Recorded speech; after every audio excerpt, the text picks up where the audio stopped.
და საბოლოო ჯამში სულ მიკვირდა რომ რატო ვერ ტენის ქართველი კალათბურთელი ფარში ბურთს. სანამ აი ეს თაობა არ მოვიდა.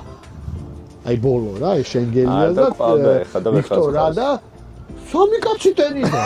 ეხლა მითხრათ რა, ვიქტორა ხო რა, 4 ისეც 2 მეტრიდან აი ვიქტორასნაირად ვინ ტენიდა, მითხარ. ახლა გეუბნები აი თლად ბოლო, აი ფაჩულიას თაობა და მანამდე ნუ 2 კაცი ვერ ტენიდა. რატო?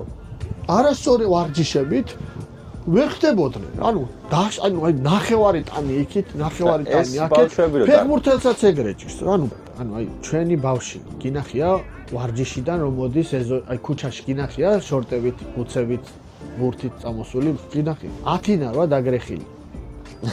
აი მოდის ანუ არც ერთხელ ალბათ არც ერთ შობელს არ მოსდის გასაგებია ისე ფინანსური ზოგს გაჭირვება ზოგს ისა რომ აი ანუ არასწორი განვითარებულია პუნქტი არასწორია განვითარებული არასწორი აქ ეს ბავშვების ბრალი ხო არ არის ანუ ალბათ შოვლიდან დაწყებული ალბათ სადაც ბავშვმა დაუშავ ძნელმა უნდა იცოდეს ძნელი რომ შეხედავს რომ შენი კორდი არასწორად არ მიხარ უნდა გაგისწოროს, არასწორად გავფეხს, გაგისწოროს. ანუ მარტო მცნელსაც ეხა ვერ დავაბრალებ.